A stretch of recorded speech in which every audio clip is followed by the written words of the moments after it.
आज मी माझ्याच घराच्या दाराबाहेर झोपतोय. कपड्याला घाणीचा वास येतो. माझीच ओळखीची माणसं मला लांबून पाहून निघून जातात. कधी कधी बायकोची इच्छा झाली तर जेवायला देते, नाहीतर मी लोकांसमोर हात पसरतो जेवणासाठी.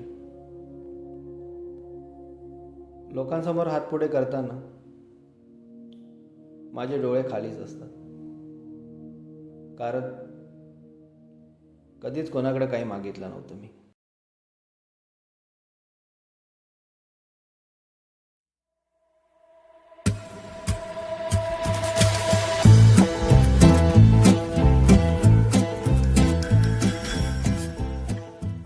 नमस्कार. विशेष विचार या चॅनलमध्ये तुमचं स्वागत आहे. ही गोष्ट आहे अशा एका माणसाची ज्याने आयुष्यभर मेहनत केली, पण शेवटी नियतीने त्याला लाचार बनवलं. माझे नाव महेश. मी मूळचा बिहारचा. 1972 साली माझा जन्म झाला. घरात आम्ही 9 जण. प्रेम खूप होतं, पण पैसा नव्हता. कधी कधी 2 वेळेचं जेवण मिळायचं नाही. आई आम्हाला खाऊ घालून स्वतः उपाशी झोपायची. 1985 साली मी मुंबईत आलो.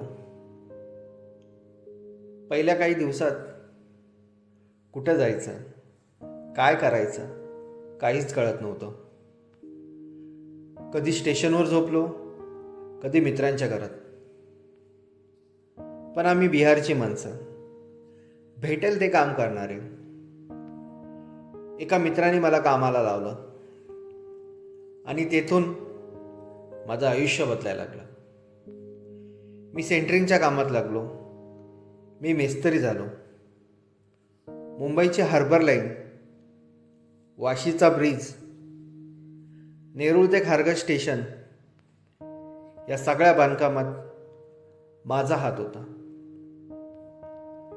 हजारो लोक रोज तिथून निघून जातात, पण त्यांना माहीत नाही हे कोणाच्या कामावर उभं आहे. नंतर मी लग्न केलं. पाहता पाहता आम्ही 3 मुलांचे आई बाबा झालो. त्या दिवसात मी खूप आनंदी होतो आणि समाधानी होतो. गरीब होतो, पण सुखी होतो. पाहता पाहता काल लोटला. दिवस सरत गेले. पोरं आता मोठी झाली. मीही ते काम सोडून दिलं. नवीन मी काम पकडलं. जोशी मालकाकडे मी कामाला लागलो. तिथेच राहायचो, तिथेच खायचो आणि त्यांचं काम करायचो. 25 ऑक्टोबर 2023 मी दिवाळीसाठी घरी जाणार होतो. सकाळी शेतात गेलो. हवा छान होती आणि अचानक मी खाली कोसळलो. मी उठायचा प्रयत्न केला, पण माझा डावा हात, माझा डावा पाय हळतच नव्हता. आवाज द्यायचा प्रयत्न केला, पण तोंडही वाकडं झालं होतं. पूर्ण दिवस मी तसाच पडून होतो, एकटाच. संध्याकाळी मालकाचा ड्रायव्हर आला. त्याने मला पाहिलं आणि लगेच तातडीने मला हॉस्पिटलला घेऊन गेला. डॉक्टर म्हणाले, स्ट्रोक आलाय. खूप उशीर केलात तुम्ही. आता यांची एक बाजू अशीच राहील. मालकाने मला थोडे पैसे दिले आणि मला घराकडे सोडलं. घराकडे 1 महिनाभर सगळं ठीक होतं, पण नंतर सगळंच बदलायला लागलं. एक दिवस मी जेवण मागितलं. अजून बनलं नाही, थांब. मी दुर्लक्ष केलं. एका रात्री मी मुलाला विचारलं, आई कुठे आहे? तो म्हणाला, आई मागच्या काकाच्या घरी आहे. हे ऐकून माझं सगळं संपलं.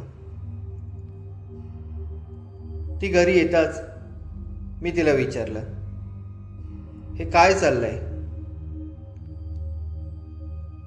ती म्हणाली, तुझे हातपाय चालत नाहीत ना, गप्प बस, जे मिळतंय ते खा. त्या रात्री मी झोपेच्या 8-9 गोळ्या खाल्ल्या, पण मृत्यूही मला स्वीकारायला तयार नव्हता. आज 3 वर्ष झाली मी माझ्या दरवाजासमोर झोपतोय. घर माझं आहे पण जागा नाही. कुटुंब माझं आहे पण माणूसपणा नाही. आता मी जगत नाही, फक्त माझ्या मृत्यूची वाट बघतोय.